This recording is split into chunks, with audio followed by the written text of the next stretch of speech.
दुर्बल व्यक्ति के लिए वमन विरेचन और वस्ती चिकित्सा निरोह वस्ती के लिए मना किया गया है। आपके पास कोई ऐसा पेशेंट आया जो बहुत दुर्लभ है, बहुत ज्यादा दुर्बल है, कमजोर है, बहुत ज्यादा चक्कर आता है, उठते बैठते चक्कर आ रहा है, खून की कमी हो रही है, और अब उसको कुछ डिटॉक्सिफाई करना है, तो यहां आपको उसको विरेचन नहीं दे सकते। विरेचन मीन्स क्या होता है? विरेचन का मतलब होता है कुछ? बस पेट साफ करना सर, लूज मोशन के द्वारा। लूज मोशन करना, विरेचन। जी। और वमन यानी उल्टी करने वाली जो आयुर्वेद की व्यवस्था, वो भी नहीं दे सकते, और वस्ती चिकित्सा भी, एनिमा भी हम नहीं दे सकते। बताया जाता है क्यों, ऐसा क्यों? इसीलिए वमन विरेचन और वस्ती करने से शरीर के मलिनीकरणात् करने वाला जो मल है वो उसे बाहर निकालना हमारा मकसद थे। डिटॉक्सिफाई का मतलब क्या है? जो शरीर को मलिन कर रहा है, ऐसे मल को बाहर निकालना है। लेकिन आयुर्वेदिक ग्रंथकार बोलते हैं कि जिसका शरीर बहुत क्षीण है, कमजोर है, जिसकी खून की कमी है, उसके शरीर में अगर आप ऐसे व्यवहार करोगे तो, क्योंकि उसके शरीर का रक्षा ही अभी मल कर रहा होता है। अब जो रक्षा करने वाला मल है, कमजोर शरीर वालों का मल ही उस शरीर का धारक होता है। धारक समझते हो आप?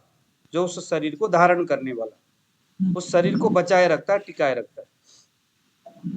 ऐसे में अगर आप वस्ती, मतलब वस्ती में निरुआ वस्ती की बात कर रहे हैं हम, मात्रा वस्ती की बात नहीं कर रहे, और है ना, तो ऐसे में उसको आप निरुआ वस्ती दोगे, वमन विरेचन करोगे, तो उसमें क्या होगा? उसमें व्याधि और ज्यादा समस्या ग्रसित हो जाएगा, मृत्यु तक की स्थिति होगी। क्यों? क्योंकि वो मल है उसके शरीर का अभी धारण किया हुआ रहता है, मल ही उसके शरीर को सुरक्षित कर रहा होता है। इसका मतलब क्या हुआ? प्राकृत अवस्था में अगर है तो मल भी धातु स्वरूप है, धातु जैसा काम करता है। धारणा धातव, धातु का स्वभाव, उसका कर्म क्या है? शरीर का धारण करना, यानी रक्षा करना। तो वो मल भी अगर प्राकृत है तो वह भी शरीर को धारण करने वाला है। लेकिन वही मल, अब यह मल क्या है? एक तो स्टूल हो गया, मूत्र हो गया, पसीना, ये तीन तो हो ही गया। प्रत्येक धातु के अपने अपने मल होते, वो भी हो गया। अगर हम अंशांश गति को देखें तो शरीर में जो कुछ भी बन रहा है, चाहे हार्मोन्स बनता हो,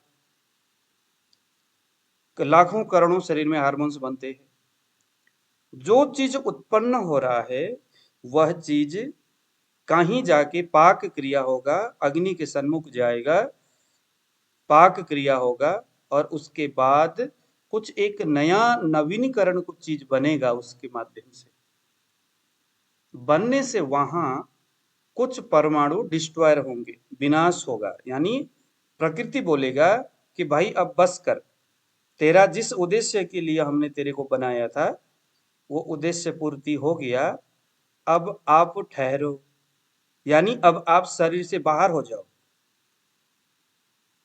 तो पसीना के माध्यम से, मल के माध्यम से, मूत्र के माध्यम से, आंसू के माध्यम से, किसी भी माध्यम से वो शरीर से बाहर निकलता है। केश के माध्यम से, नाखून के माध्यम से। तो अभी जब हम धातुओं के बारे में देखेंगे, है ना, आंखों के आंसू के माध्यम से वो शरीर से बाहर निकलता है। क्योंकि प्रकृति ने कहा कि अब आपका काम शरीर में नहीं है, जो बनता है, जो जिसका निर्माण हुआ है, उसको लय होना पड़ेगा, नष्ट होना पड़ेगा, ज्यादा देर तक आप टिक नहीं सकते।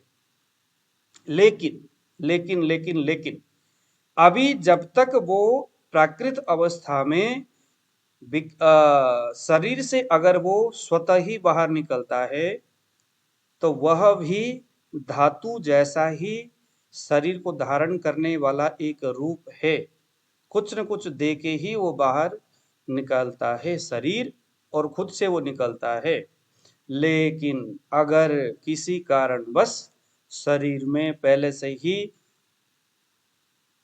संचित अवस्था या किसी कारण जो हमने बताए थे, षड क्रियाकाल जो बताए थे, उन अवस्थाओं से कोई भी इस तरह के परमाणु, कोई भी जो चीजें जो नष्ट तो हो गया लेकिन काल गति से शरीर से वह बाहर नहीं निकल पा रहा है, तो यत्र संग खवै गुण्यात, ध्यान से सुनना, अब व्याधि कैसे उत्पन्न हो रहा है। वही चीज जो प्राकृत था, वही चीज जो कुछ बना रहा था, प्रकृति ने कहा आप बाहर निकल जाओ, लेकिन बाहर निकलने के लिए जगह नहीं मिला या किसी कारणवश घूमता ही रहा वो, रस के परमाणुओं के साथ मिलकर के घूमता ही रहा, या रक्त के परमाणुओं के साथ मिलकर के घूमता ही रहा, या मांस के परमाणु के साथ मिलकर के घूमता ही रहा, बाहर निकलने की जगह नहीं मिल रहा है, या वो निकलना नहीं चाहता, या वो निकल नहीं पा रहा है, कुछ भी कारण हो सकता है। वो शरीर में जिस जगह में भी होगा, उस जगह में रह करके वो व्याधि को उत्पन्न करने जैसे स्थिति में जा सकता है, लेकिन व्याधि तब तक नहीं होगा जब तक व्याधि होने जैसे कोई हेतु आहार और विहार से हो करके दोष प्रकुपित नहीं होगा। ध्यान से सुनना, ये सारे आयुर्वेद के बिल्कुल गूढ़ बात है। आप लोग आयुर्वेद में बिल्कुल कमजोर हो, आपको समझ में नहीं आया तो मुझे आपने पूछना है। मैं प्रेम बस आप लोगों को आयुर्वेद की ये गूढ़ बातें मैं बता रहा हूं, फिर से बता रहा हूं। वह चीज देखो, शरीर में व्याधि तभी होगा, व्याधि तभी होगा, रोग तभी होगा जब जब जब आपके आहार और विहार से प्रकोपित हुआ दोष शरीर में किसी एक जगह में विक्षुप्त करने के लिए अपना तैयारी कर रहा होता है। ऐसे सिचुएशन में कि वो किसी जगह में तैयारी कर रहा है, वो खड्डा खोद रहा है, उसी वक्त यह जो मल जिसके अभी हम जिक्र कर रहे थे घूम रहा है शरीर में, जो शरीर से बाहर नहीं निकला, वो मल न निकलने के वजह से वो किसी एक जगह में पूरे शरीर में घूम रहा था वो, तो उस जगह में पहुंचा जहां आपके आहार और विहार के वजह से जो दोष प्रकुपित होकर के किसी एक जगह में आपने दोष प्रकट करने के लिए खवै गुण्य उत्पन्न कर रहा था, यानी विगुणता उत्पन्न कर रहा था, गड्ढे खोद रहा था, वहीं पर संग होगा। यत्र संग, उसी जगह में जब इस मल का संग होगा, तत्रो तत्र व्याधि उपजायते, वहां व्याधि उत्पन्न। हालांकि ये संदर्भ मैंने पहले, अब मैंने वहां तक जोड़ दिया ले जाकर के, यहां से समझ में आया, वहां जाकर के व्याधि उत्पन्न होगा। तो मल जो मलिन करता है शरीर को, कमजोर व्यक्ति के लिए वो मल भी प्राकृत अवस्था में अगर रहेगा तो वो भी धातु का ही एक समकक्ष वाला शक्ति वाला है। अगर वो विकृत अवस्था में आ जाए, शरीर से बाहर न निकले, उस शरीर के, है ना, शरीर के उस गतिशील जो क्रिया है उसके धारा में अगर वो प्रवाहित न हो और हट करके दूसरी ओर चले जाए, तो फिर वो व्याधि उत्पन्न करता है। मल समझ में आया? तो मल का स्वरूप आपको जरूर समझ में आया होगा कि मल क्या है। मल भी स्वतंत्र रूप से या परतंत्र रूप से शरीर में व्याधि होने के लिए हेतु होता है, लेकिन मल खुद से व्याधि नहीं करता। जब तक आपके आहार और विहार से कोई दोष प्रकोपित न हो, तब तक व्याधि नहीं होगा। अभी कोविड के संदर्भ में मैं एक उदाहरण देता हूं। अभी कोविड में क्या हो रहा था, सभी को कोविड का संक्रमण तो था, लेकिन यत्र संग खवै गुण्यात सभी के साथ नहीं था। समझ में आया उषा जी? मैंने चेक किया, मेरे शरीर में कोविड जो है कि नजर आया, मेरे मिसेज के शरीर में भी कोविड नजर आया, लेकिन हमें किसी प्रकार का सिम्टम्स नहीं दिखा। तब हम नेपाल में गए हुए थे। लेकिन कुछ लोगों को सिम्टम्स कोविड नजर आया, और सिम्टम्स दिखा और वो मर भी गए। इसका मतलब है अकेला जो वायरस है वह व्याधि को उत्पन्न करने वाला नहीं है। व्याधि उत्पन्न होने के लिए, दोष या रोग उत्पन्न होना या मरने के लिए हमें या हमारा शरीर पहले से ही तैयार होना जरूरी है। हमारा आहार विहार से दोष प्रकोपित होता है। प्रकोपित दोष जिस जगह में अपना गड्ढा खोद रहा होता है वह कोरोना का संक्रमण उस जगह में पहुंचेगा, पहुंच करके यत्र शंग अखवै गुण्यात् व्याधिस तत्रोपजायते। अब वो दोष कफ वाला होगा तो कोरोना के लक्षण में कफ दिखेगा।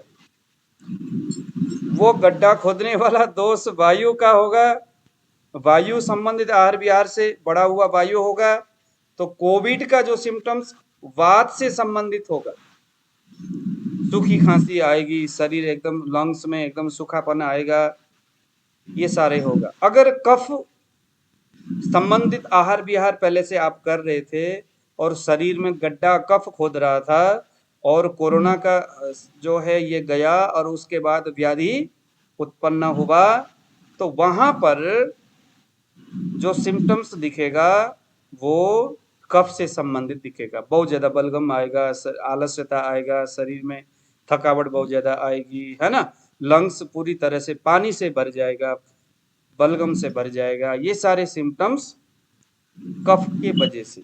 तो कोरोना का सिम्टम्स नहीं है, सिम्टम्स किसका है? कफ का है। व्याधि किसने उत्पन्न किया?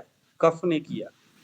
तो संग हुआ यहाँ कोरोना का वायरस, लेकिन व्याधि हमेशा दोष ही उत्पन्न करता है। तो अभी हमें यहाँ मल समझ में आया। तो ये क्या है? कोरोना जस्ट मल है। कोरोना क्या है? इसे आयुर्वेद में भूत बोलते हैं। क्या बोलते हैं? भूत। भूताभियन्ति इति भूत विदो वदन्ति। भूत मतलब कोई संक्रमण। आप चरक में कई जगह देखे, भूत यानी संक्रमण। भूत प्रवेश कर गया बोलते हैं ना, यानी शरीर में संक्रमण पैदा हो गया, प्रवेश कर गया। तो यहाँ हमने धातु के बारे में जाना, मल के बारे में जाना और उपधातु के बारे में भी थोड़ा सा जाना, बाद में हम और थोड़ा सा जानेंगे। अब हम यहाँ पर जानेंगे जो धातु है उसका आधार क्या है।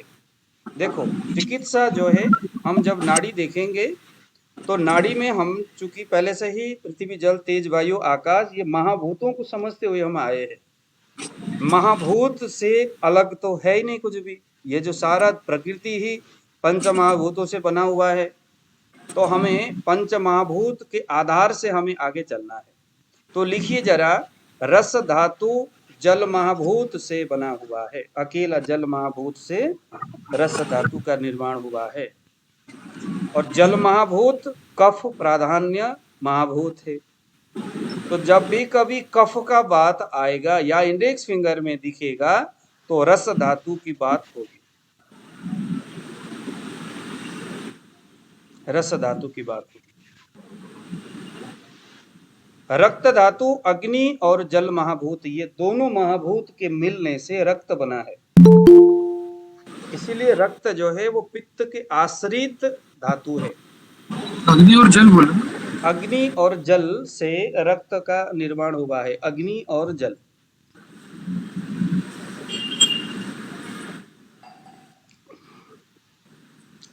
पृथ्वी से मांस धातु, पृथ्वी से मांस धातु, जो मांस है वो अकेले पृथ्वी से उत्पन्न हुआ है। बवासीर, बवासीर मांस दुष्टि है। मांस धातु के विकार बवासीर में होता है। तो बवासीर होने का मतलब क्या है? मांस धातु की विकार है। उसके ऐसा आहार विहार जो पृथ्वी महाभूत, पृथ्वी महाभूत से संबंध रखने वाले आहार का उसने सेवन किया है, पृथ्वी महाभूत को बढ़ाने वाले, और विहार भी उसका पृथ्वी महाभूत से संबंध रखने वाला विहार है, एक्टिविटीज उसकी। सर शिष्ट हो जाना शरीर में। हाँ, जो जो शिष्ट है वो भी पृथ्वी महाभूत है। शिष्ट जो इसमें शिष्ट मतलब ट्यूमर। हाँ ट्यूमर जो गांठें हाँ गांठें गांठें। गांठे वो सारे वो ही है। कुछ मेद भी आता है उसमें।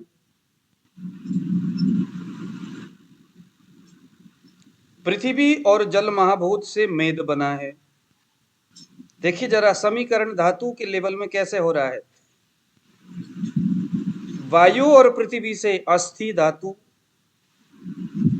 अस्थि धातु वायु और पृथ्वी। जल से मज्जा धातु और जल से शुक्र धातु। एलोपैथिक वाले बोलते 75% शरीर में जल है, पानी है, बोलते हैं ना ऐसे, इसीलिए ज्यादा पानी पियो ऐसा बोलते। हमारा शरीर में पानी 75% है ऐसा बोलते हैं ना। अब देखिए जरा यहाँ पर रस धातु भी जल है, रक्त में भी जल है, मेद में भी जल है, मज्जा शुक्र में भी जल ही है। तो पूरा पृथ्वी और पानी जल, हाँ सर पृथ्वी और जल से क्या बनता है? पृथ्वी और जल से मेद बनता है, मेद। हो गया। तो फाइनली रस रक्त मांस मेद अस्थि मज्जा और शुक्र, ये 7 धातु बने। ध्यान से सुनना, धातुओं के बारे में बड़े ध्यान से समझना होगा। अब इसका उपक्रम क्या है उसको समझते। धातुओं का उपक्रम क्या है, कैसे कैसे बनेंगे ये धातु।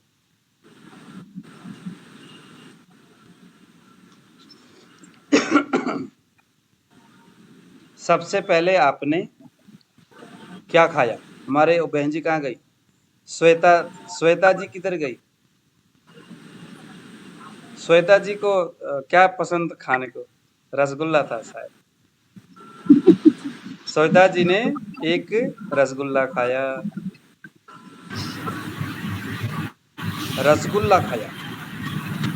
रसगुल्ला इनके स्टमक में गया और सबसे पहले वहां जठराग्नि और पाचक पित्त के संयोग से अग्निकर्म हुआ। ध्यान से सुनना है।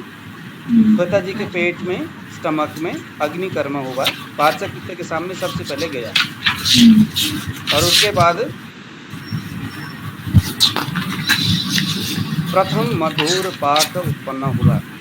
ध्यान देना, जो भी चीज हम खाते हैं हमारा शरीर मधुर पाक में कितना प्रतिशत बनाना है, लवण अम्ल पाक कितना, कटु पाक कितना, प्रथम द्वितीय तृतीय अभी जो विपाक है वो कितना कितना होना है, वो आपके और हमारे द्वारा खाए हुए भोजन का। ऑडियो किसका ऑन हो रखा है, जरा आप सभी लोग ऑडियो को बंद करिए जरा। तो आपने कितना, मान लीजिए कि श्वेता जी ने रसगुल्ला खाया, तो रसगुल्ला मधुर रस प्रदान है, तो प्रथम विपाक जो होगा उसमें रस ज्यादा बनेगा। कटु का वहां कोई भाव नहीं है, तिक्त का वहां कोई भाव है नहीं, और न ही उसमें कोई अम्लीय भाव है। श्वेता जी ने इमली खाई या श्वेता जी ने रोटी खाया और उसमें कुछ खट्टा चीजें खाया। रोटी मधुर रस प्रदान है तो प्रथम विपाक मधुर बना, और चूंकि खट्टा था तो द्वितीय विपाक खट्टा बना। देखो जो विपाक किस तरह से बन रहा है। तो जैसे जैसे आप भोजन करोगे तो प्रथम पाक, अगर आप खट्टा चीज खाओगे तो प्रथम पाक हर चीजों से मधुर विपाक तो बनना ही है। मधुर विपाक तो चाहे आप नीम के पत्ते खाओ तो भी मधुर विपाक बनेगा, क्योंकि सबसे पहले बनना है। लेकिन नीम के पत्ते खाने से मधुर विपाक की जो मात्रा है वो कम बनेगा, और चूंकि वो तिक्त है तो तिक्त होने के वजह से जो वायु को बढ़ाने वाला है, तो वो तृतीय अवस्था पाक, जहां हम कटु बोलेंगे वहां पर वो तृतीय अवस्था पाक का जैसे ही अवस्था आएगा तो वहां पर ज्यादा रस का उत्पादन होगा, क्योंकि तिक्त रस जो है वो वायु को बढ़ाने वाला होता है। तो इसी प्रकार से प्रथम द्वितीय और तृतीय अवस्था पाक के ऊपर जो हमने पहले बात किया था, अवस्था पाक के संदर्भ में कोई भी जो भोजन है वो उस तरह से पाक होगा, और उसके बाद अवस्था पाक के बाद जैसे हमने बताया था, समान वायु और पाचक पित्त इसको सारकिट विभाजन करता है। एक तो जो शरीर को पोषण देने वाला, ध्यान से सुनना, हमारे शरीर में आचार्यों ने कैसे अन्न आहार से निकलने वाला रस का उसका वीर्य विपाक के बारे में गणना किया हुआ है। आप लोगों को लंबे समय लगेगा आयुर्वेद पढ़ने के लिए, मैं शॉर्टकट में आपको बता देता हूं, आपके अंदर एक जिज्ञासा उत्पन्न कर दूंगा, फिर पढ़ते रहना। तो स्टमक में और आपके लीवर में और आपकी बड़ी आंत में प्रथम द्वितीय और तृतीय विपाक हुआ, वहां से जो रस उत्पन्न होगा वो शरीर भाव को पोषण करने के लिए होगा, और वहां से जो रस उत्पन्न होगा वो कफ पित्त और वायु को बढ़ाने वाला होगा। और जब वो बढ़ता है तो शरीर भाव को उत्पन्न होता है, मन भाव को प्रसन्न करने के लिए शरीर में, है ना, ओज तेज शक्ति तुष्टि पुष्टि आदि क्रियाएं करने के लिए वो प्रथम द्वितीय और तृतीय पाक की व्यवस्थाएं यहाँ बताया गया है। तो यह जो जीआर ट्रैक से जो निकलता है, हमारे मुंह से खाया और हमारे मल द्वार से मूत्र द्वार से जो चीजें बाहर गया, वो उस जीआर ट्रैक से गुजरता है, वो सारी चीजें वहीं से प्रथम द्वितीय और तृतीय विपाक हो करके हमारे शरीर में जितने भी पोषण के लिए जितने भी जो चीजें चाहिए इंस्टेंटली, जो इस सुपरफिशियली जो हम देखते हैं ना, सुपरफिशियली जो हम चीजें देखते हैं वो उसकी हम बात कर रहे हैं। वहां जो कफित वात दिखेगा वो इसी अवस्था पाक के संदर्भ में दिखेगा, उसी की वजह से। श्वेता जी समझ में आ रहा है आपको? पता नहीं, मैं बता तो रहा हूं, समझ में आ रहा है या नहीं आ रहा है। तो फाइनली मैं बता दूं कि जो भी चीज हमने खाया, सबसे पहले मधुर रस बनेगा, दूसरे में अम्ल रस बनेगा, तीसरे में कटु रस बनेगा। अम्ल रस कफ को बढ़ाएगा, मधुर रस कफ को बढ़ाएगा स्टमक में रह करके, अम्ल रस पित्त को बढ़ाएगा लीवर में रह करके, और बड़ी आंत में कटु रस बनेगा जो वायु को बढ़ाएगा। तो कफ पित्त वात जो बढ़ता है हमारे आहार के वजह से हुआ। हम कहते हैं ना कि क्या खा के आया है, तो जो खा के आया है उसके अवस्था पाक के आधार पर शरीर में उसके प्राधान्यता दोष बनेगा। ये तो एक बात हुई, ठीक है, ये कंप्लीट हुआ। अब उसके बाद दूसरे नंबर में एक तो शरीर को पोषण देने वाला रस यहां बना। अब दूसरे नंबर में उस रस ने, जो रस बना है उसको समान वायु और पाचक पित्त, हम जब वहां पढ़ रहे थे तो उसको आपने ध्यान से सुना होगा। समान वायु और पाचक पित्त क्या करेगा, वहां से जो रस बना है, जो रस बनेगा उस रस का पाक क्रिया होगा, और क्रिया होने के बाद सारकिट विभाजन होगा। मल उस रस से भी मल बना करके मल द्वार की ओर फेंकेगा, है ना, सारकिट विभाजन होगा। सार मीन्स शुद्ध रस का निर्माण करेगा, शुद्ध रस का निर्माण करेगा। कुछ लोग कहते हैं जो भी हम भोजन करते हैं वो भोजन करते ही इंस्टेंटली रस रक्त मांस मेद अस्थि मज्जा और शुक्र, ये 7 धातु उसी वक्त पोषित होता है, लेकिन ऐसा ग्रंथकार नहीं मानते। ग्रंथकार का मानना है कि शुक्र धातु बनने के लिए, ऐसा नहीं कि मैंने घी खाया तो इंस्टेंटली शुक्र व स्रोतस में जाकर के वो घूमने लगा वीर्य बन के या रज बन के, ऐसा नहीं होता। आज मैंने भोजन किया, 5 दिन तक मेरे शरीर में वो रस धातु में रहेगा, रस को पोषण करने वाला। ये रस अवस्था पाक वाला रस की बात नहीं हो रहा है, ध्यान देना। रस 2 जगह है, 2 तरह के रस है। एक तो अवस्था पाक वाला रस है जो कफित वायु को बढ़ाते हैं, समझ में आया? और दूसरा रस जो सार्किट विभाजन होने के संदर्भ में उस प्रक्रिया से उत्पन्न हुआ है, और समान वायु ने, कल परसों हमने पढ़े थे कि नहीं पढ़े थे, समान वायु का काम क्या है, उसको पकड़ना है, उसको पकाना है, उसको आगे लेकर के जाना है और उसको छोड़ देना है। ये हमने पढ़े थे कि नहीं पढ़े थे? तो वह रस ये वाला रस नहीं है जो कफितवात को उठा रहा है। ये तो शारीरिक भावों को, शरीर और इंद्रियों को पोषण देने वाला एक प्रकार का पोषक रस है जो इंस्टेंटली बनता है, उसके बाद उस रस में से दूसरे बार उसमें पाक क्रिया होगा समान वायु आदियों के संदर्भ में, निचोड़े जाने के बाद जो रस बनेगा, प्रमेह वहीं से तो बन रहा है। चलो ध्यान से सुनना, एक रस भाव उत्पन्न हुआ जो इंस्टेंटली, आप जैसे भोजन करने के बाद आपको आलस्य उत्पन्न होता है, तो भोजन के रस से ही ना ये संभव है।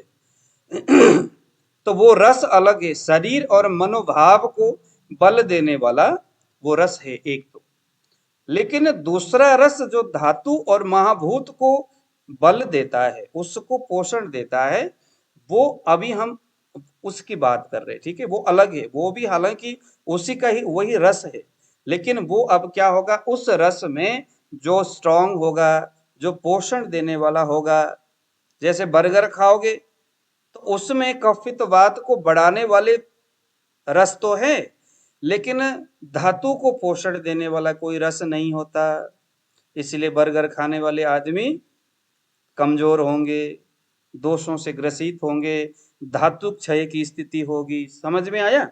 आप खाते हो रहे हो बर्गर और नूडल्स, लेकिन वो सिर्फ कफित वात को तो बढ़ाएगा, शरीर मन भाव वाले उस स्थिति को तो, लेकिन धातु और महाभूतों के लिए वो कुछ नहीं करेगा।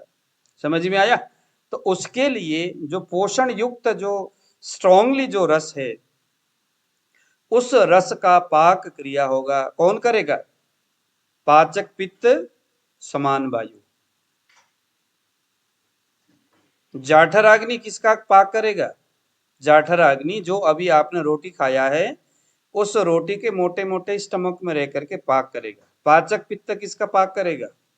जाठराग्नि आदियों ने, क्लेदक कफ जाठराग्नि आदियों के द्वारा पकने के बाद, कफ पित्तवात को बढ़ने के बाद जो सॉलिड रस का उत्पन्न हुआ, उस रस के सार भाग को पकड़ता है समान वायु और पाचक पित्त के सामने बैठता है और उसको पकाता है। एक अलग सर्कल, एक अलग सर्किट वहां से निकलेगा। समझ में आया? उन्होंने पकड़ लिया, उतने चीजों को पकड़ा जो कि उतने, मान लो आपने 10 लीटर दूध पिया कितना पिया? 10 लीटर दूध पिया, लेकिन आपके शरीर भाव को जितना चाहिए था उतना उसने एक्सेप्ट किया, जो नहीं चाहिए उसको यूरिन के माध्यम से निकाल दिया, और धातु और महाभूत के लिए जितना चाहिए वो समान वायु उसको पकड़ेगा। समझ में आया? समान वायु उसको पकड़ेगा। चलिए, अब आपको जरूर समझ में आया होगा।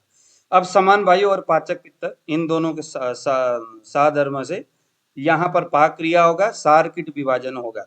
सार्किट विभाजन होने से अब रस धातु को पोषण देने के लिए समान वायु रस धातु के कुंड के सामने एक अग्नि है, जिसको हमने बोला रस धात्वाग्नि। क्या बोला? समान वायु उसको पकड़ करके उसके बगल में रख देगा। आ लो भैया, रख दिया। और हमारे भोजन में से रस धातु में जो प्लाज्मा होता है, प्लाज्मा बोलते हैं ना, वह प्लाज्मा भी क्या है? एक धातु से दूसरे धातु तक अग्नि को पहुंचाने का एक जरिया होता है प्लाज्मा। प्लाज्मा एक प्रोटीन का ही हिस्सा है, लेकिन उसमें पित्त का कुछ हिस्सा रहता है। ठीक है? अच्छा, अब रस धातु के सामने जाएगा और अग्नि के कुंड में विलय होगा और पाक क्रिया होगा, वहां पर पकेगा। अब पकने से तीन चीजें वहां से निकलेगा। पकाने वाला कौन है? रस धातु अग्नि। लेके वहां तक कौन गया? समान वायु और पाचक पित्त, ये दोनों ही अग्नि रूपा है। तीनों के साधर्म से उस जगह में पाचन क्रिया होगा, होने से अब वहां पर तीन चीजें उत्पन्न होंगी। इसको आप लोग चाहो तो लिख लो।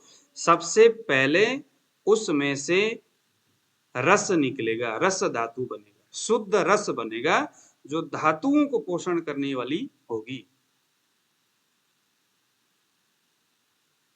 उसी वक्त समान वायु महाभूतों के सामने भी रस को लेके जाएगा, बट ये वाला रस नहीं है। अभी जो पक चुका है धातु में, जो बाद में जाकर के रक्त बनेगा, वो वाला नहीं है। अभी जिस जिस प्रोटीन को, अभी हम यहाँ प्रोटीन की बात करेंगे क्योंकि रस मीन्स प्रोटीन, जिस प्रोटीन को समान वायु और पाचक पित्त इन दोनों ने पकड़ करके रस धातु अग्नि के सामने रख करके छोड़ दिया, उसी वक्त समान वायु और पाचक पित्त कुछ प्रोटीन के परमाणुओं को, जो रस धातु, जो रस बनने वाला था, जो लिक्विड वाला जो प्रोटीन था, उसको महाभूत में सबसे पहले पृथ्वी महाभूत के सामने छोड़ देता है।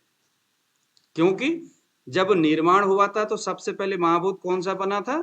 आकाश था, फिर उसके बाद वायु था, फिर उसके बाद कौन था? आकाश, वायु, अग्नि, फिर जल, फिर पृथ्वी, तो लास्ट में बना है पृथ्वी। अब यहाँ डिस्ट्रॉय होना है, उस चीज का विनाश होना है महाभूत के आधार पर। उसके कुछ परमाणु विनाश होने के लिए जा रहे और कुछ परमाणु शरीर में पोषण के लिए जा रहे धातुओं के। तो विनाश होने के लिए जिनको जाना है वो महाभूत की ओर जाएगा, शरीर में पोषण भाव के लिए समान वायु पाचक हमारे जो है रस धातु के सामने ले जाएगा। देखो कितनी जगह उसमें समान वायु जो है कि बांट रहा है चीजों को।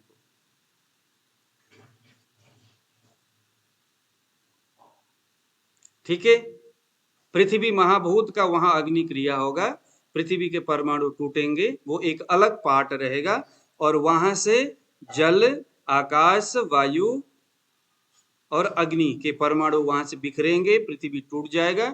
फिर उसके दूसरे क्रम में फिर जल महाभूत के अग्नि आएगा, उसको जल को तोड़ेगा, ऐसे करते करते वो आकाश में विलय हो जाएगा। यानी उसका क्या हो गया? लय हो गया।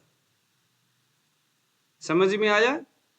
वो एक हिस्सा जो लय होने वाला है, जो हमारे शरीर में, जो अभी हम बोल रहे थे ना, मलिनम करोति, मल की स्थिति में जाना है जिसने, वो समान वायु को पता है जो आपने रोटी खाया है उसके इतना भाग सॉलिड प्रोटीन है और यह शरीर को धारण करने वाला है, तो धातु की तरफ ले गया। आपने जो खाया उसको इतना भाग, इसको अब लय होना है, डिस्ट्रॉय होना है, तो चलो इतने भाग को हम लेकर के महाभूतों के पास जाएंगे। तो पहले पृथ्वी महाभूत में गया।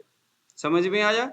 वो कुछ भाग जिसको डिस्ट्रॉय होना है वो महाभूत की ओर गया, जो कुछ शरीर को पोषण देने वाला है वो शरीर को पोषण देने के लिए गया, जो डिस्ट्रॉय हो रहा है वो भी पोषण देते हुए विलय हो रहा है। ध्यान देना, पृथ्वी महाभूत का पहले विलय होगा तो पृथ्वी महाभूत को पोषण देते हुए होगा। जब वो विनाश होगा पृथ्वी महाभूत के परमाणु, तो पृथ्वी महाभूत जो पृथ्वी और जल महाभूत वाला है तो उसको पोषण देगा और कुछ कफ के परमाणु वहां से बनेंगे। तो तीन धारा चलेगा उस अन्न का। देखो आप जो कुछ खा रहे हो वो कितना महत्वपूर्ण है, इसलिए हम क्या है, जब मर्जी खा रहे, जो मर्जी खा रहे। हमारा शरीर क्या बोलता है? जब मर्जी मत खाओ, जो मर्जी मत खाओ, क्योंकि उसका धातु का एक भाव और पदार्थों का एक भाव और शरीर में प्रोटीन का एक भाव, तीन भावों में वो उसने मतलब कि वो होना है, बंटना है। उसके बाद बहुत सारी क्रियाएं होता है उस चीज का, हमें तो मालूम नहीं है, लेकिन शरीर में सारे हो रहा होता है। समझ में आया? चलो धातु की क्रियाएं वो अलग है, अभी हम क्या कहते हैं, महाभूतों की क्रियाएं अलग है, अभी हम धातु की बात कर रहे हैं। तो सबसे पहले रस धातु के कुंड में गया, वहां अग्निकर्म हुआ और वहां से तीन चीजें उत्पन्न हुआ। पहले नंबर में रस धातु बना, सॉलिड रस धातु। रस धातु ने जब बना तो रस धातु के उस स्रोतस में गया, उस रास्ते में ऑटोमेटिकली चला जाता है, जिसे हमने रस वह स्रोतस बोला, जिसको हमने क्या बोला है? रस वह स्रोतस। देखो इसको ना समझना बहुत जरूरी, लोग भग जाते हैं, लेकिन इसको अगर आप टिक करके समझ गए तो बहुत अच्छा रहेगा। तो वो जो रस जो बना वो कहाँ गया? रस व स्रोतस में। हमारे जितने भी जो रस है उसको पोषण देने के लिए गया। दूसरे नंबर में मल निकला। जैसे मैंने बताया था, जब भी कभी अग्नि क्रिया होगा, पाक क्रिया होगा तो मल बनेगा। तो उसका मल क्या है? कफ है, कफ, बलगम जो कफ है वो मल है। लेकिन यह कफ बलगम वाला कफ नहीं है, ध्यान देना, यह प्राकृत कफ है। है ना। प्राकृतस्तु बलम श्लेष्मा विकृतो मल उच्चते, ये मैंने पहले बोले थे ना हम लोग, प्राकृतस्तु बलम। अब वह जो मल है ना, वो बलम वाला मल है, वो विकार वाला नहीं है। तो शरीर में बल देने वाला कफ परमाणु रूपा जो मल है वहां उत्पन्न होगा। एक मल बना और एक रस बना, शुद्ध रस। अब वहां उपधातु भी बनेंगे। उपधातु कैसे होगा? लेडीज के, अगर वो स्त्री होगी तो वहां स्त्रियों के शरीर में स्पेसिफिक हर महीने ऋतु स्राव के माध्यम से निकलने वाला जो ब्लड है वो उसी रस धातु का क्या है? उपधातु है। क्योंकि अगर रजस्वला हर महीने जो आर्तव दृष्टि जो होती, आर्तव जो निकलता है, ब्लीडिंग जो होती है मेंस्ट्रुएशन के टाइम में, वह क्या है? उस स्रोतस के गर्भ शुद्धि के लिए स्पेशल रस धातु ने एक व्यवस्था बनाया। और जब स्त्री बच्चे वाली होती है ना, जब वो प्रेगनेंसी या उसके बाद जब बच्चा होता है तो मदर फीड के रूप में स्त्री के वक्षस्थल से निकलने वाला जो मिल्क, जो दूध है, वह भी इसी रस धातु से बनता है। हालांकि इसका कोई व्यवस्था प्रकृति कर नहीं रहा था अलग सा कोई धातु की, क्योंकि धातु साती है। तो प्रकृति ने कहा कि चलो एक व्यवस्था कर देंगे लेडीज के शरीर में। एक तो उसके गर्भ शुद्धि के लिए रज की व्यवस्था किया जो हर महीने निकलता है, और बच्चे के पुष्टि के लिए स्तन से निकलने वाली जो दुग्ध है उसकी व्यवस्था उस रस धातु ने किया। इसे हम उपधातु बोलेंगे। तो उपधातु, अब यहाँ रज वह स्रोतस हम कह सकते हैं, यहाँ पर आर्तव वह स्रोतस, जिस रास्ते से आर्तव बह करके जाता है, जो गर्भ शुद्धि के लिए उपयुक्त होता है। अगर वहां कोई भी व्याधि होगा, जैसे किसी का मेंस्ट्रुएशन में प्रॉब्लम है, किसी का है ना, रजस्राव प्रॉपर नहीं होता, चाहे वो आपको कुछ किसी भी अवस्था में रूप में हो, पीरियड की प्रॉब्लम है, तो इन सभी में हमें रस धातु की प्रॉब्लम समझ में आना चाहिए। रस धातु कौन सा महाभूत से बना हुआ है? जल महाभूत से। तो आपके द्वारा जल महाभूत प्रदान कुछ आहार या विहार हुआ और उसके वजह से ऐसा हो गया। समझ में आया? अब दूसरे नंबर में अग्नि और जल प्रदान जो है कि वह जो रस है, उस रस शरीर को जितना रस चाहिए, जितना शरीर को पानी चाहिए, जितना शरीर को जितना पानी चाहिए, अगर ये रस नहीं, ये रस क्या है? इसके अभाव में डिहाइड्रेशन जैसी सिचुएशन शरीर में आ जाता है। तो डिहाइड्रेशन ना हो, शरीर हमेशा प्रयत्नशील रहता है शरीर में, क्योंकि जो रस है वही शरीर को ओजवान, शरीर को तेजस्वी, चेहरे में चमक आदि रस जो होता है हमारे स्किन में, जो जो त्वचा है उसको बल देने वाला होता है। रस व स्रोत से संबंधित सारे व्याधि रस के ही दृष्टि से होती है। तो जितना रस की जरूरत है शरीर में, हर व्यक्ति के आधार पर, अब यहाँ कोई कंपलसरी नहीं है श्वेता जी के शरीर में कितना रस के परमाणु चाहिए, ये उनकी बात है। उषा जी के शरीर में उतना रस थोड़ी होगा। श्वेता जी छोटा शरीर है, इनका उम्र भी कम है। उषा जी बड़ा शरीर है, उनका बदन जो है इनसे भारी है, तो उनके शरीर में रस की आवश्यकता ज्यादा होगा।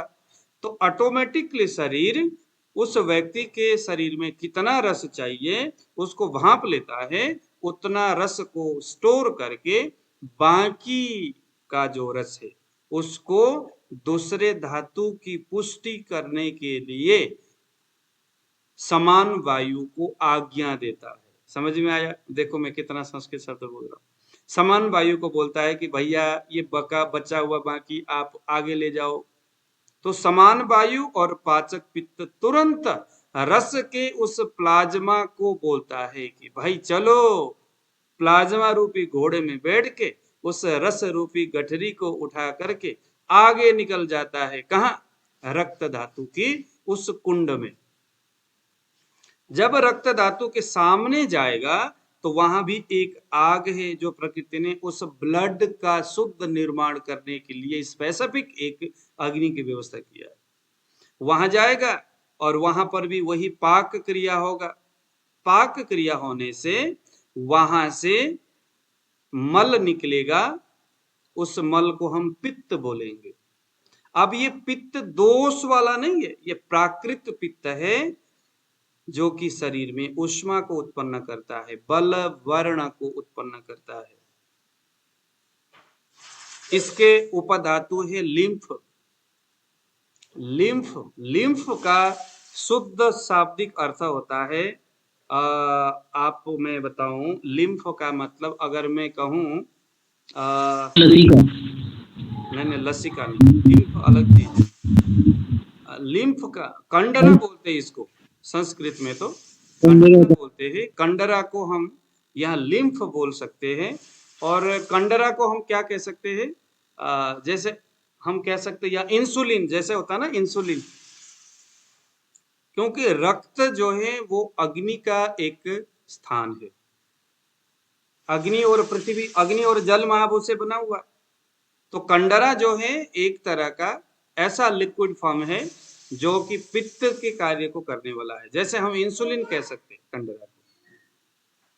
कंडरा है और सिरा है। शरीर में बहुत सारे सिराएं होते हैं जो अग्नि कर्म के लिए, जो रक्त संचरण के लिए, सूक्ष्म स्रोतसों के अंदर जहां जहां रक्त व स्रोतस का मुख्य जो सिराएं जहां नहीं पहुंच पाते, वहां पर सिराओं के माध्यम से ब्लड आगे बढ़ने का, आगे जाने का, वो रक्त से ही बना हुआ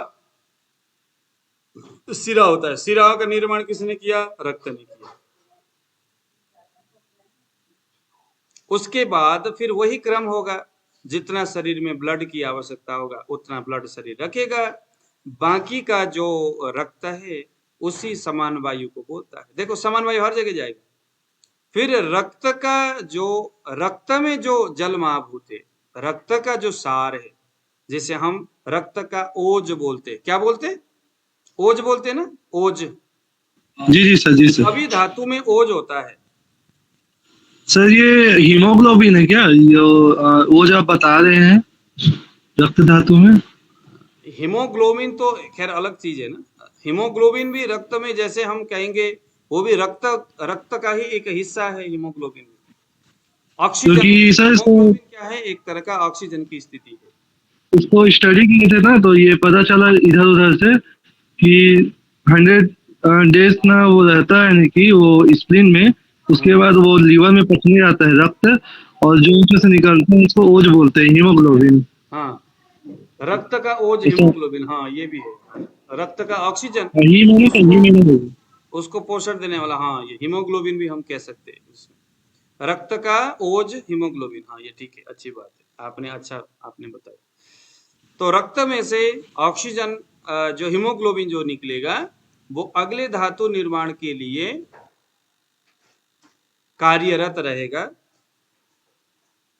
और वो आगे जाएगा, मांस धातु का निर्माण करेगा। उसी तरह से वहां से उपधातु के रूप में वसा और स्किन, 6 प्रकार के हमारे त्वचा का लेयर रहता है। जब कभी विसर्प रोग के बारे में जब आप पढ़ोगे, कुष्ठ रोग के लिए जब आप पढ़ोगे, तो ये आपको मांस धातु के उपधातु के बारे में वहां समझ में आएगा। ठीक है, तो इसके मल है खमल, कान से निकलने वाला जो मल है वो क्या है? मांस धातु का मल है। अगर कान से बहुत ज्यादा मैल निकल रहा है, इसका मतलब है आपके मांस धातु में अग्नि क्रियाएं अच्छी तरह से नहीं हो रही है। तो उसी मांस के उसी प्रोसेस से आप मांस प्रॉपर बना, उसके बाद जितना मांस धातु शरीर में चाहिए उतना मांस रह करके फिर आगे चले जाता है। फिर वो मेद धातु का निर्माण होता है, उसके अग्नि के है ना पकने से मेद धातु का निर्माण होता है। उपधातु के रूप में स्नायु होते हैं, स्नायु भी मेद से बनाया हुआ है, और इसका जो मल है वो है पसीना। इसीलिए जब हम प्रमेह नाम के व्याधि जब हम पढ़ने जाते हैं, तो वहां पर पूर्व रूप में बताया जाता है बहुत ज्यादा पसीना आता है। क्या आता है? ज्यादा, शरीर में अगर पसीना ज्यादा आए तो समझ लो कि मेद धातु के जो अग्नि है वो कमजोर है। समझ में आया? क्योंकि पसीना मेद का मल है, मल ज्यादा निकल रहा है, इसका मतलब है अग्नि प्रॉपर, मतलब दूसरे धातु निर्माण की जो क्रियाएं हैं वो नहीं हो रहा है। फिर उसके बाद मेद तक उपधातु रहता है, उसके बाद फिर कुछ सॉलिड होता हुआ जाएगा। तो यहाँ पर मेद के बाद अस्थि धातु बनेगा, जो वायु और पृथ्वी महाभूत से संपन्न है, उसका कोई उपधातु नहीं है अस्थि का, लेकिन इसका मल है। मल क्या क्या है? सिर के बाल हो गया, शरीर के जो लोम बोलते, लोम कूप बोलते, शरीर के बाल हो गया। किसी किसी के, अक्षय कुमार के छाती में कितने लंबे लंबे बाल है, ये बाल क्या है? अस्थि धातु का मल है। पता चलता है अस्थि धातु कैसा है। सर ये फुल बॉडी हेयर जो है जितना भी होता है ये अस्थि धातु का ही माल है। हाँ फुल बॉडी हेयर जो होता है, जो पूरे शरीर में बाल होता है, हाँ, वो अस्थि धातु का, वो लोम बोलते हैं उसको। केस, लोम, नख, श्मश्रु, श्मश्रु यानी आंख से निकलने वाला पीछे आंसू, ये सभी अस्थि धातु का मल है। मज्जा धातु, अस्थि के बाद क्या बनेगा? मज्जा धातु बनेगा। मज्जा धातु नोट करते रहना।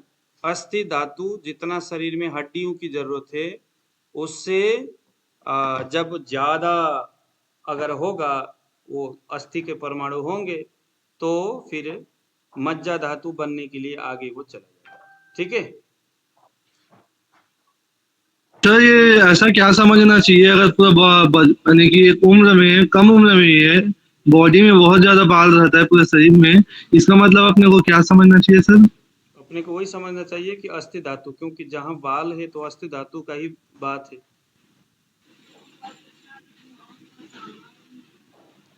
ठीक है? अस्थि धातु की क्रिया ज्यादा हो रही है। हाँ। अच्छा। उसके बाद अस्थि के बाद मज्जा आ गया। मज्जा का त्वक, त्वक मीन्स वही फिर हमारी स्किन हो गया। एक तो है त्वक, एक है त्वचा। त्वचा षड त्वचा होता है, 6 लेयर होते हैं त्वचा के। जो त्वक मीन्स ऊपर के स्किन, त्वचा मीन्स इसके ऊपर के थोड़े से नीचे जो झिल्ली नुमा होता है, वो सारे त्वचा में आते हैं।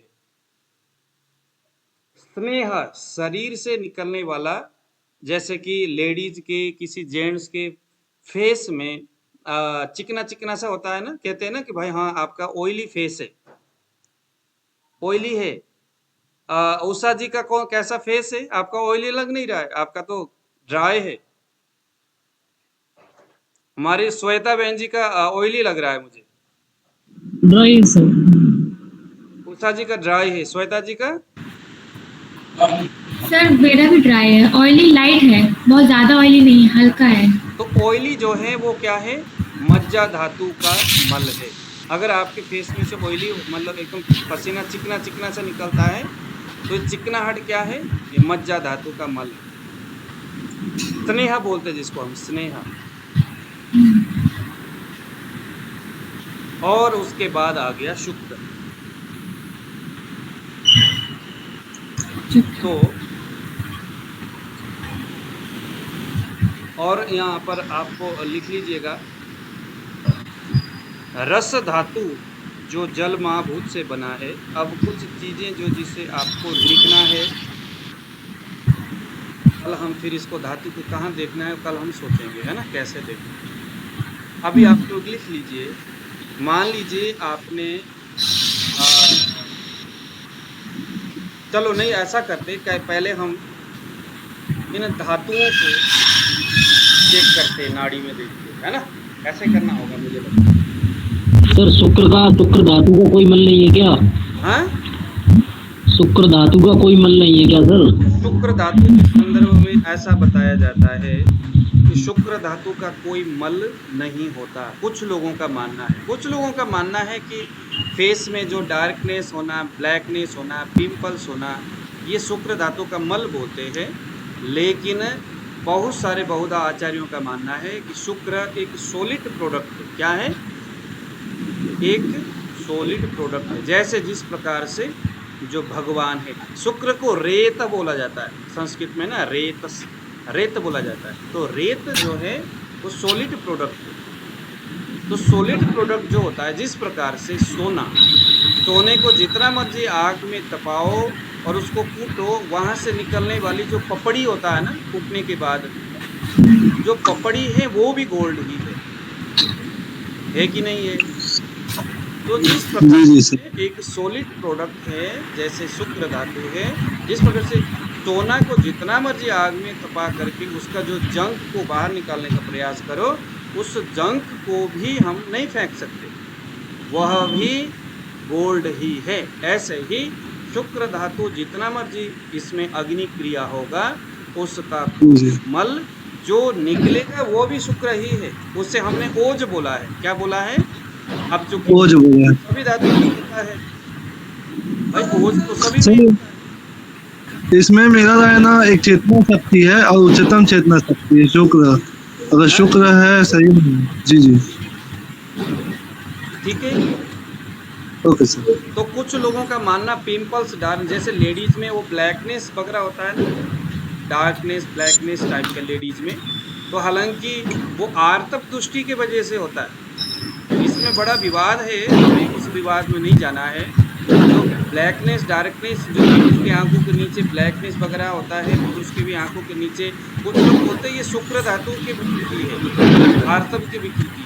लेकिन क्या है, लेडीज के मेंस्ट्रुएशन है उसकी प्रॉब्लम की वजह से ऐसा होता है लेडीज के यहाँ पर, और पुरुष के यहाँ पर भी रस धातु की विकृति की वजह से ऐसा होता है।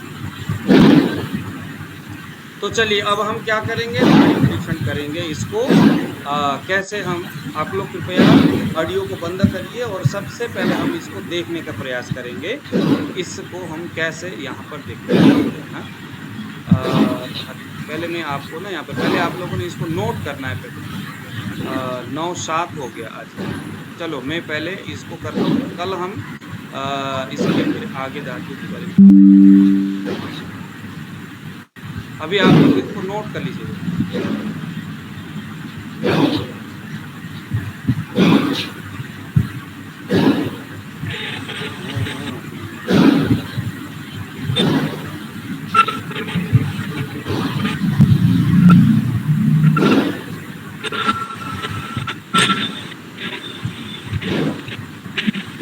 आप लोग ये इसको देख पा रहे हैं, आप लोग स्क्रीन को?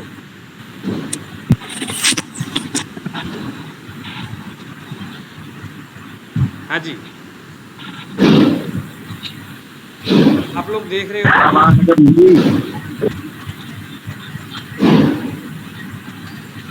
हेलो,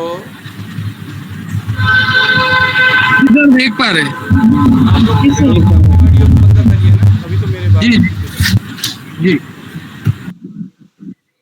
तो देखिए, कफ के उंगली यानी आप रिंग फिंगर के प्रॉक्सिमल कर्वेचर पर लिखिए रस धातु।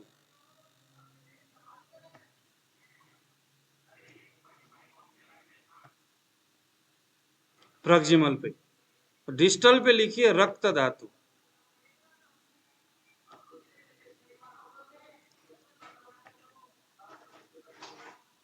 मिडिल फिंगर के प्रॉक्सिमल में लिखिए मांस धातु।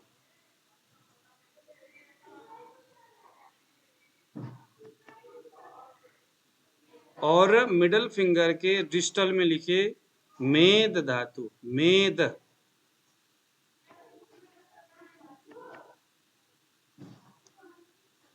इंडेक्स फिंगर के प्रॉक्सिमल में लिखिए मज्जा धातु। नहीं, अस्थि धातु, अस्थि।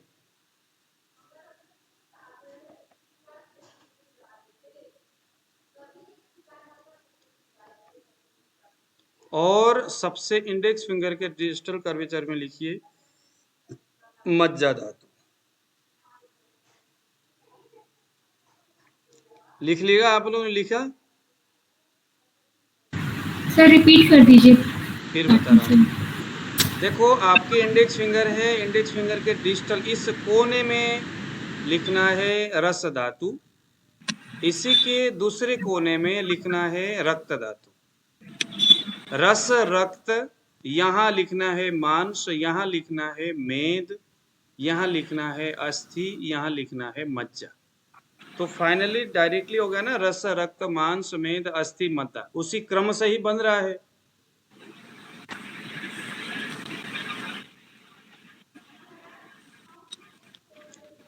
रस रक्त मांस मेद अस्थि मज्जा। कफ के प्रॉक्सिमल में रस, डिस्टल में रक्त, पित्त के प्रॉक्सिमल में मांस, डिस्टल में मेद, वायु के प्रॉक्सिमल में अस्थि और डिस्टल में मज्जा।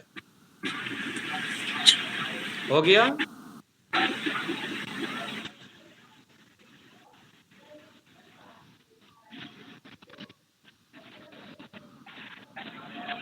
लिख लिया होगा आप लोगों ने। हो गया सभी में। अब आप लोग जरा अपने अपने नाड़ी में अपने हाथ को रखिए। आज हम धातु को चेक करेंगे फटाफट, ज्यादा टाइम लगेगा ही नहीं। कैसे चेक करेंगे? बस वही है हमारा। आप लोग चाहो तो दूसरे व्यक्ति के कलाई में अपने हाथ रखोगे तो बहुत अच्छा रहेगा। बस डांट फटकार न मिले, वो कहेंगे कि रात के 9 साढ़े 9 हो गए और आप जो है हाथ देख रहे हो मेरा। नवीन वर्मा जी,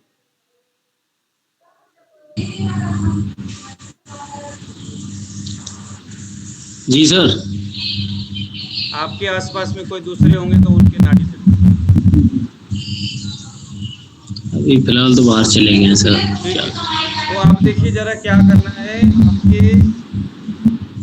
अगर लेडीज है तो लेफ्ट हैंड, जेंट्स है तो राइट हैंड। इस तरह से जैसे हम पहले अपनी उंगली को रखते थे, अब हम क्या करेंगे, एकदम नीचे चले जाइए, जन्म प्रकृति तक जाना है और उसके थोड़ा सा ऊपर आना है। जहां पर आकर पहले बार स्पाइक आपको महसूस होगा, उसके वहां कुछ देर तक ठहरे रहिए आप। फिर आप बताइए कि कौन कौन से जगह में स्पाइक हो रहा है। रस में, रक्त में, मांस, मेद, अस्थि, मज्जा। हर उंगली के बीच में शुक्र है, मिडिल कर्वेचर पर शुक्र है। शुक्र और आर्तव, लेडीज है तो आर्तव, पुरुष है तो शुक्र। इसको मैंने बोलना भूल गया, आप उसको जरा नोट करें। हर उंगली के मिडिल कर्वेचर पर शुक्र है, हर उंगली के मिडिल कर्वेचर पर बीचों बीच शुक्र है। शुक्र लेडीज के लिए आर्तव, पुरुष के लिए शुक्र। जो सॉलिड प्रोडक्ट है, सबसे अंत में जो निर्माण होता है धातु के क्रम में, वो आपको हर 3 उंगली के मिडिल कर्वेचर पर लगेगा, तीनों उंगली के।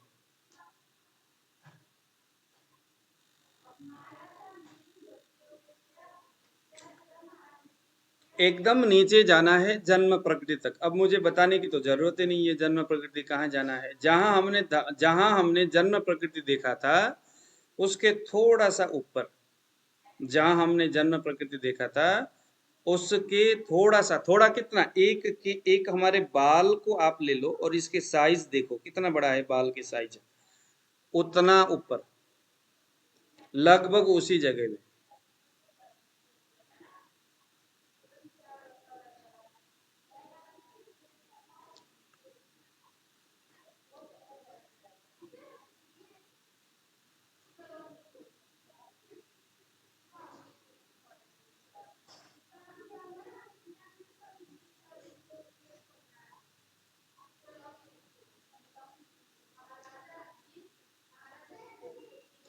ऊपर से नीचे जाना है, जन्म प्रकृति तक हम पहुंच गए। उसके बाद थोड़ा सा ऊपर आइए, उसी जगह में आसपास में 3 उंगली के किन किन जगह में, प्रॉक्सिमल, मिडल और डिस्टल कर्वेचर, कहाँ स्पाइक हो रहा है उसे आप नोट करिए। मैं जब भी देखता हूं तो मेरे रस धातु में, रक्त धातु में, मज्जा धातु में स्पाइक दिखता है।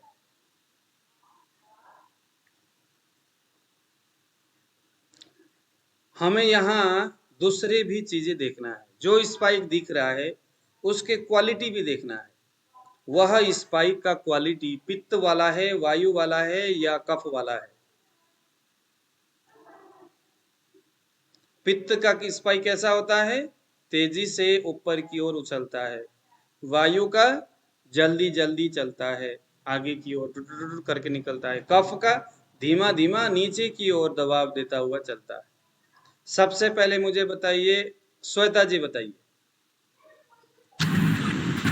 सर हमें वात और पित्त में दिख रहा है, वात में प्रॉक्सिमल अस्थि समझ में आ रहा है। आप अब ये वात पित्त छोड़िए, आप वो कांड पीछे ही रह गया। आप वात पित्त उसको आपने नोट किया, पीछे छोड़ दिया।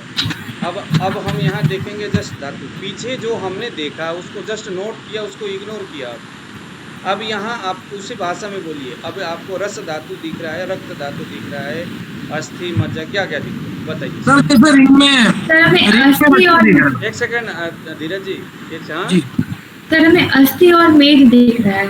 अस्थि धातु और मेद धातु, अस्थि धातु और मेद धातु, ये जो दिख रहा है कफ वाला स्पाइक है या पित्त या वात, कौन सा वाला है? वात और पित्त का है। पित्त में क्या होता है, जोर जोर से ऊपर लगता है, वायु में जल्दी जल्दी चलता है, इरेगुलर उसकी स्पाइक होती है, मतलब उसकी रिदम होती है। और कफ जो है धीमे धीमे चलता है, नीचे की ओर झुकता हुआ। बताइए। सर वो पित्त में ज्यादा दिखता है। अस्थि और मेद। मेद, मेद में क्या दिख रहा है आपको? पता नहीं। मेद वाली जो स्थान, एक बार किधर आप चेक कर किधर है? मुझे लगता नहीं है आपको मेद में दिख रहा है, कैसे दिख रहा है? एक बार दोबारा देखिए उसी जगह में, दोबारा 3 बार हमें उसको परीक्षण करना है। पहले एक बार देखा, फिर उसके बाद दोबारा उसी जगह में जाइए और क्या वही चीज़ दिख रहा है कि नहीं।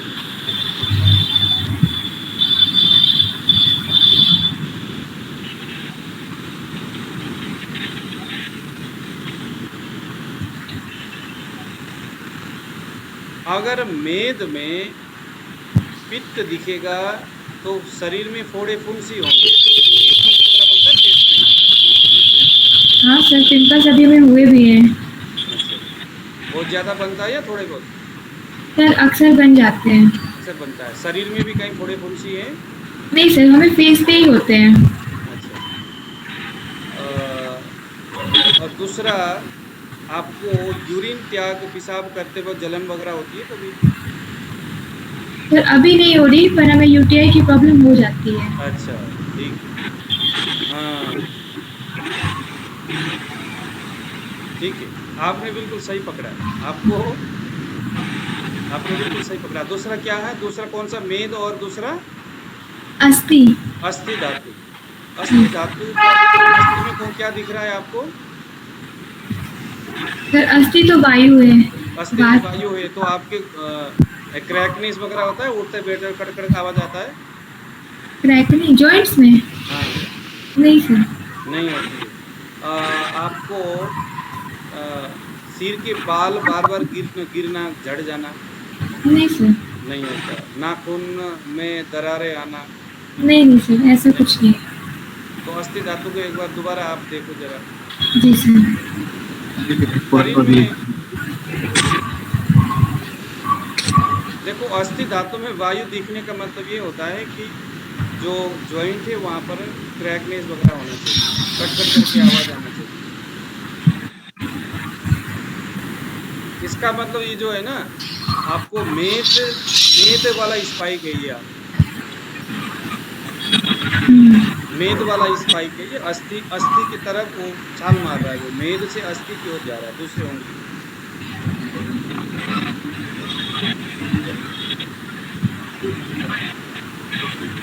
आपको ये स्टोन वगैरह हुआ था क्या पहले कभी, या अभी कुछ जी सर। पथरी वगैरह कुछ, स्टोन? नहीं सर। आपको फाइब्रॉइड वगैरह कुछ? सर मैं विटामिन डी की डेफिशिएंसी है। अच्छा तो मेरे लेग मेरे पेन करते हैं, फुट पेन होता है उसमें। अच्छा अच्छा। हाँ, आप मुझे धीरज जी बताइए, आप जी सर। आपको क्या क्या दिखा? सर रिंग फिंगर में रक्त बता रहा है हाँ, जी, और रक्त मिडिल फिंगर में। है, कफ पित्त वात क्या है? जी सर। रक्त में कफ है, पित्त है या वात? बात है सर। वात में इरेगुलर उसकी रिदम होगी और वो धीरे जल्दी जल्दी से दौड़ेगा। बहुत मद्दा चल रहा है सर, हाँ? बहुत मद्दा स्पेक बता रहा है। और उसका मतलब कफ भी हो सकता है हाँ एकदम मद्दा बता रहा सर। रक्त में, जी तो बात तो नहीं हो सकता। जी आपको एसिड वगैरह बनता है, गैस वगैरह? नहीं सर, नहीं बनता। कभी कभी सिर में दर्द होना, नहीं सर, दर्द किसी प्रकार का नहीं होता सर। एंजाइटी, कभी पहले घबराहट वगैरह होना, ज्यादा नहीं सर। सोचना। जी सोचना तो सर प्रॉब्लम की वजह से सोचना पड़ता है ज़्यादा। क्या प्रॉब्लम है? सर घर पे पेशेंट है और एक तो प्रॉब्लम हो रहा सर, बड़ी बड़ी है। तो इसका उसके मतलब, हाँ ठीक है, वायु है, ठीक है। तो ज्यादा सोचने से भी वायु बढ़ता है ना?